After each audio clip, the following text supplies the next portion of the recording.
All right, we're ready to begin with Auburn. We'll ask Coach Pearl for some general thoughts on the game. Then we'll take your questions for Jared Harper and Bryce Brown.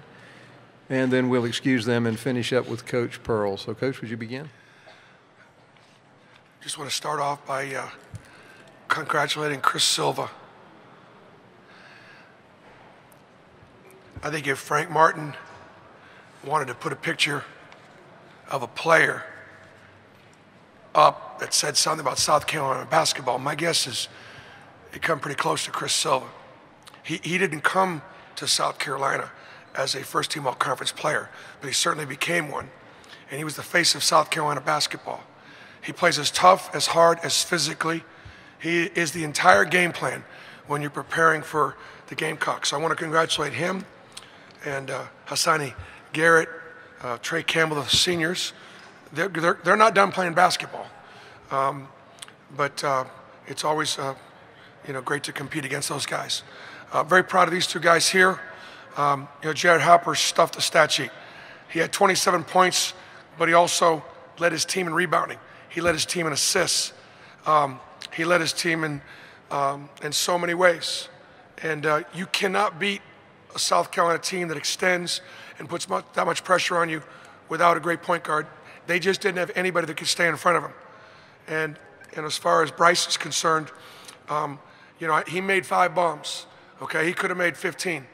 Okay, that's how dangerous he is, and that's how much we want to try to get him open. And but he played 36 minutes without a turnover. It means he sort of let it come to him. And a great stabilizing force, and played solid defensively. So great win. Last thing I'll just say, Horace Spence, our bench, key to the game today was we outscored South Carolina's bench 23-2. And at this time of the year in March, a lot of coaches will shorten it just because it's one and done. And we're not going to go that way. We got to trust our bench.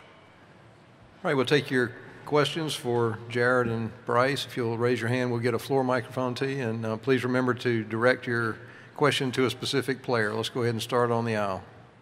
Jared, you had 19 points in the second half, got to the free throw line, shot 14 free throws. What was your mentality there in the second half, and what was clicking for you?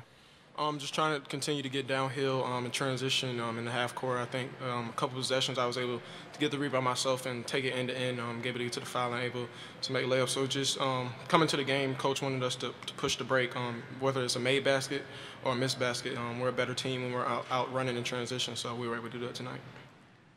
Raise your hand if you have a question for either of the student athletes. Raise your hand. All right, let's go to the front row on the right.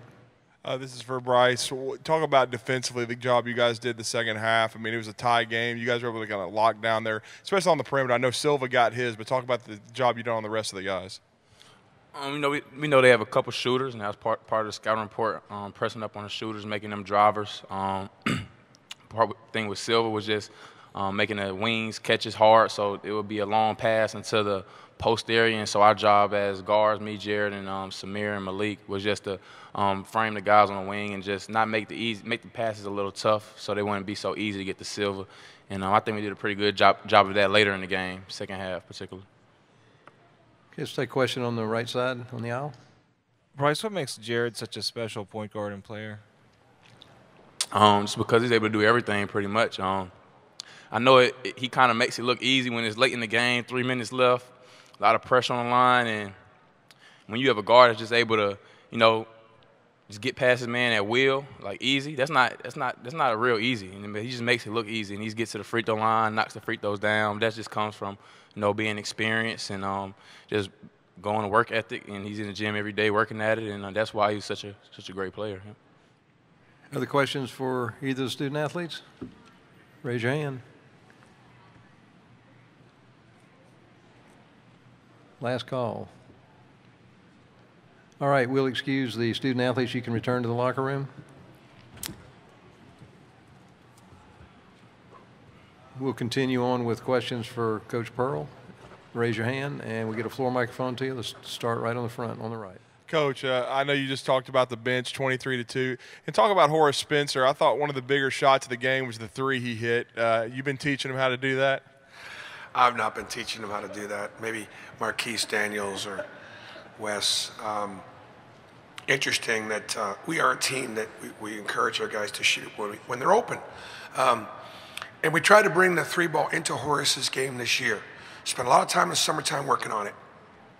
And unfortunately, at the start of the season, he probably, I don't know what the stat sheet says, he's probably taken 10 to 15, I'm not even sure. But he was like over for a lot. So we kind of said at some point, you probably need to put it away.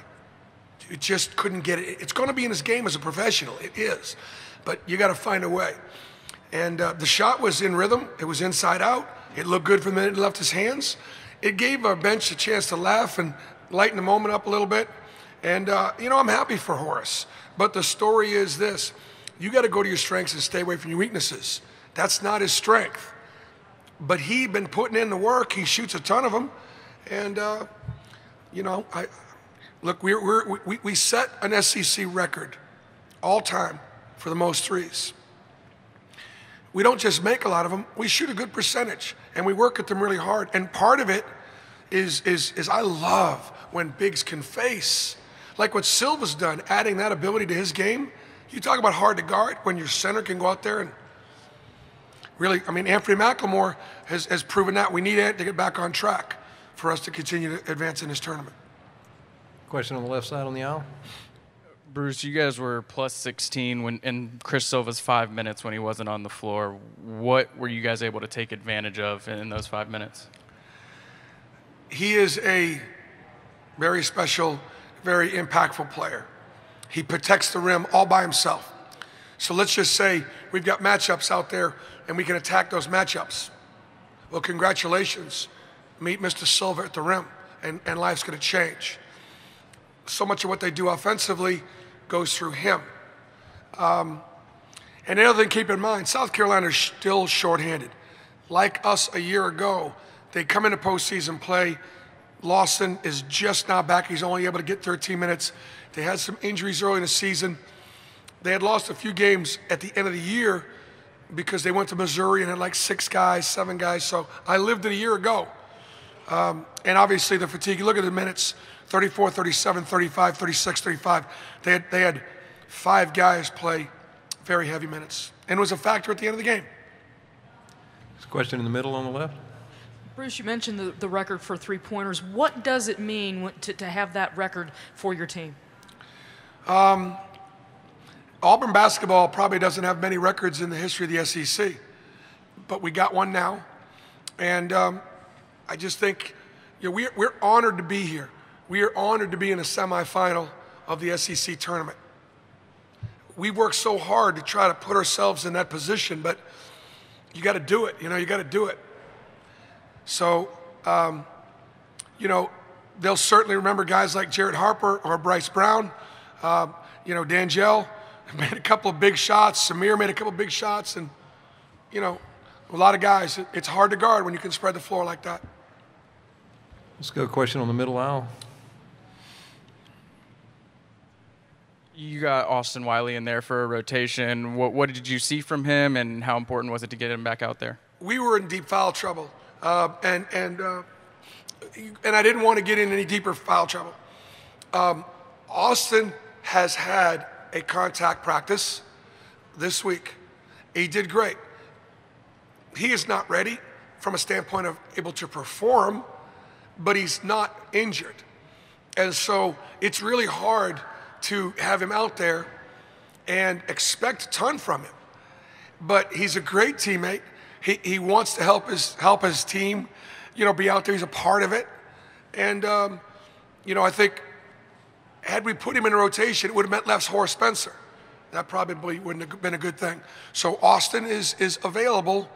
As we said, he's getting closer and closer, and depth is a good thing to have in March. Other questions for Coach Pearl? Down front on the right. Coach, I know it's a short preparation, especially in this tournament, and you had some success at home against them, but talk about the Florida matchup. It's the first time we had beaten Florida at Auburn since 1999. It was the first time I'd beaten Coach White since he came into the league. He is a brilliant young coach. They are hard to guard.